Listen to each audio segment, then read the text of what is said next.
Hello students. तो कैसे हैं आप लोग। आज का जो हमारा वीडियो है वो 10th Maharashtra board full Hindi वालों स्टूडेंट्स के लिए यूज़फुल रहेगा। चैप्टर जो करने वाले हैं उसका नाम है भारत महिमा। इनको लिखने लिखने वाले जो कवि हैं वो है श्री जयशंकर प्रसाद। इस कविता के माध्यम से वो हमें भारत की महानता यानी कि इसकी महिमा के बारे में हमें बताने वाले हैं। पर इससे पहले कि मैं ये कविता चालू करूँ, आप सब लोगों से मैं रिक्वेस्ट करता हूँ कि प्लीज़ आप एक टेक्स्ट बुक और पेंसिल अपने पास रखिए। अगर टेक्स्ट बुक नहीं खरीदी है तो आप नोटबुक और पेंसिल रखिए, क्योंकि जो भी मीनिंग आपको नहीं आते हैं वो आपको लिखने हैं। जब वीडियो देख रहे होते तो पॉज करके लिखते रहिएगा, क्योंकि एग्ज़ाम के लिए काफ़ी यूज़फुल रहेगा। तो शुरू करते हैं हम लोग आज की हमारी कविता, जिसका नाम है भारत महिमा। हिमालय के आंगन में उसे किरणों का दे उपहार, उषा ने हंस अभिनंदन किया और पहनाया हीरक हार। मतलब हिमालय का आंगन जो है वो हमारा भारत देश है। उसमें किरणों का उपहार दिया है। किसने दिया होगा? सूर्य ने। उषा ने हंस अभिनंदन किया, और जो सुबह है, उषा मतलब सुबह, सुबह ने हंसकर अभिनंदन किया है। अभिनंदन किया है, हमको नमस्कार किया है, ग्रीट किया है। और पहनाया हीरक हार, और इसे हीरो का हार पहनाया। किसे पहनाया? भारत को, हिमालय के आंगन को। जगे हम, लगे जगाने विश्व, लोक में फैला फिर आलोक, व्योमतम पुंज हुआ तब नष्ट, अखिल संस्कृति हो उठी अशोक। पहले हम जगे। हम कौन? भारतीय लोग। और फिर हम दुनिया को जगाने लगे। क्यों? गोर के हम लोग नहीं। जागने का यहाँ मतलब है कि पहले हमें ज्ञान प्राप्त हुआ, फिर हम पूरे विश्व में यानी पूरे संसार में ज्ञान बांटने लगे, और फिर जाके लोक में आलोक फैला। लोक यानी जगत, ये दुनिया। दुनिया में आलोक फैला यानी प्रकाश फैला। कौन सा प्रकाश फैला? टॉर्च मार रहे थे क्या? नहीं, मतलब ज्ञान का प्रकाश फैला पूरी दुनिया में। पहले हमें ज्ञान मिला, फिर हमने उसको पूरी दुनिया में बांटना शुरू किया, और इस तरह से पूरी दुनिया में ज्ञान का प्रकाश फैलने लगा। ऐसा क्यों लिखा है पता है आपको? दुनिया की जो पहली यूनिवर्सिटीज़ हैं वो तक्षशिला और नालंदा, वो हमारे भारत में ही हैं। सबसे ओल्डेस्ट यूनिवर्सिटीज़ हैं वो, इसीलिए। व्योमतम पुंज हुआ तब नष्ट, अखिल संस्कृति हो उठी अशोक।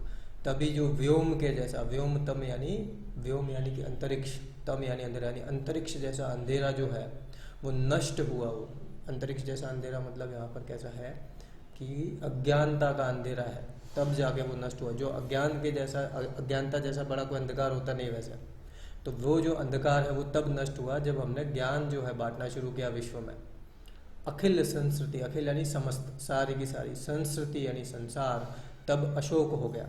अशोक हो गया मतलब शोक रहित हो गया। शोक मतलब दुख, यानी कि जब ज्ञान हमने बांटना शुरू किया तब पूरी दुनिया का अंधेरा भी मिट गया, और सब लोग जो हैं वो दुख से रहित भी हो गए। पूरी दुनिया जो है दुख से रहित हो गई। ज्ञान की प्राप्ति होने पर सारे दुख अपने आप ही नष्ट हो जाते हैं। विमल वाणी ने वीणा ली, कमल कोमल कर में सप्रीत, सप्त स्वर सप्त सिंधु में उठे, छिड़ा तब मधुर साम संगीत। विमल वाणी ने वीणा ली।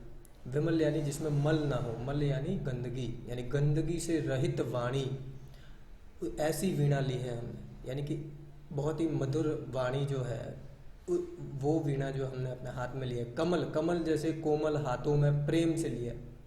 यानी हमने ऐसी वीणा हमारे हाथ में ली है जो विमल है, जिसमें कोई गंदगी नहीं है। इसका मतलब है कि हम बहुत ही अच्छी वाणी बोलते हैं, हम किसी को दुख नहीं पहुंचाते हैं अपनी बातों से। कौन? हम भारतीय लोग, भारत के लोग। सप्त स्वर सप्त सिंधु में उठे, और जब हम ऐसा करते हैं तो उससे क्या होता है कि सात स्वर सात सिंधु, सिंधु यानी समंदर में उठने लगे। सातों समंदर यानी पूरी दुनिया में, यानी कि पूरी दुनिया में फिर हमारे जो मधुर ध्वनि है वो फैलने लगी, यानी हमारी बातें जो है वो लोग सुनने लगे पूरी दुनिया में। छिड़ा तब मधुर साम संगीत, और तब उससे जो है वो मधुर यानी बहुत ही प्यारा सा, साम यानी समन्वय जैसा संगीत होने, यानी फिर पूरी दुनिया में जो है वो कोऑपरेशन होने लगा। हम लोग आपस में जो है समन्वय के साथ रहने लगे। विजय केवल लोहे की नहीं, धर्म की रही धरा पर धूम, भिक्षु होकर रहते सम्राट, दया दिखलाते घर घर घूम। यानी विजय हमेशा लोहे की नहीं रही है। लोहा मतलब कि हिंसा, यहाँ पर लोहे का मतलब हिंसा, क्योंकि सारी तलवारें वगैरह लोहे से ही बनती है ना, इसीलिए। तो हमारे भारत में हमेशा हिंसा ही नहीं जीती है। यहाँ पर धर्म की जो है ना वो विजय रही है हमेशा। धर्म की रही धरा पर धूम, यानी हमेशा धर्म की जो धूम रही है, यानी धर्म की चलती है हमारे यहाँ पर। भिक्षु होकर रहते सम्राट, यहाँ के जो राजा महाराजा हैं वो भी भिक्षु होकर रहते हैं। आपने बहुत सारी कहानियाँ सुनी होगी, जैसे अशोक ने भी जो है वो अपना राजपाट सब छोड़ दिया था धर्म के रास्ते पर चलने के लिए। फिर एक वो राजा थे जिन्होंने अपनी पूरा जो राजपाट है वो एक ब्राह्मण को दे दिया था दान में, क्योंकि उसने प्रॉमिस किया था कि आप जब भी कुछ मांगेंगे तो मैं दे दूंगा।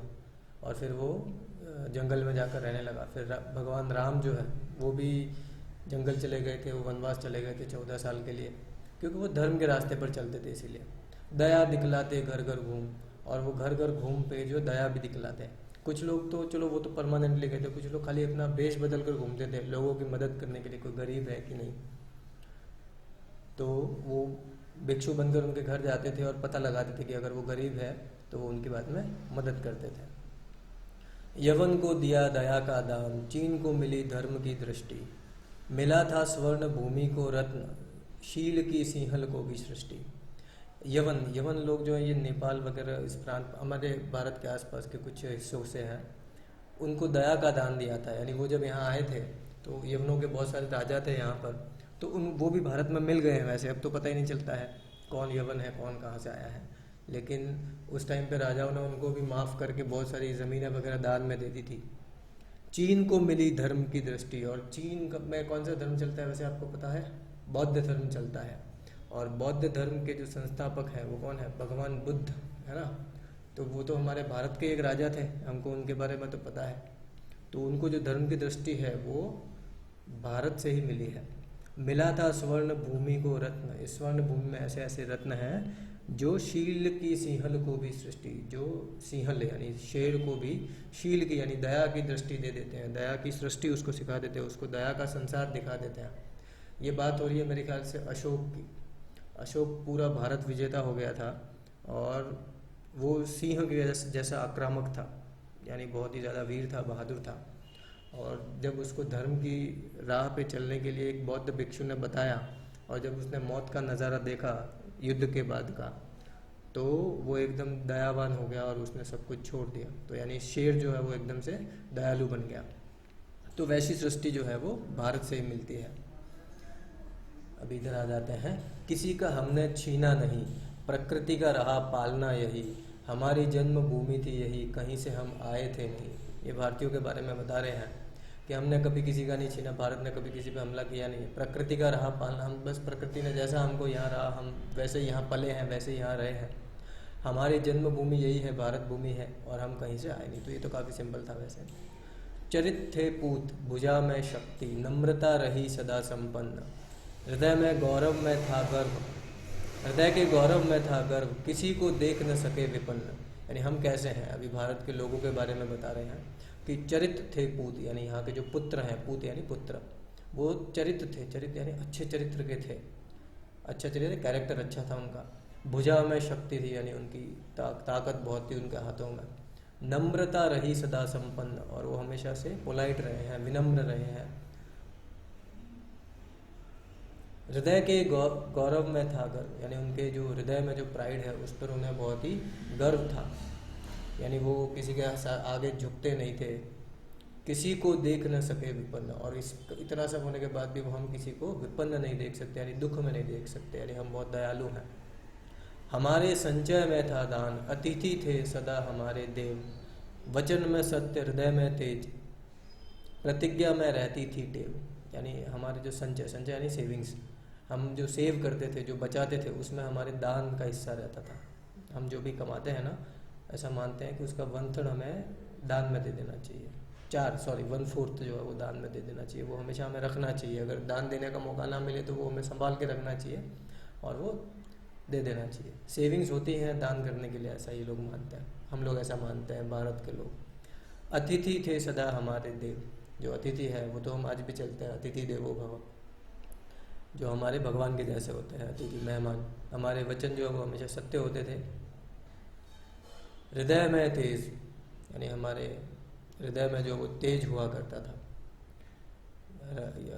हृदय में तेज है।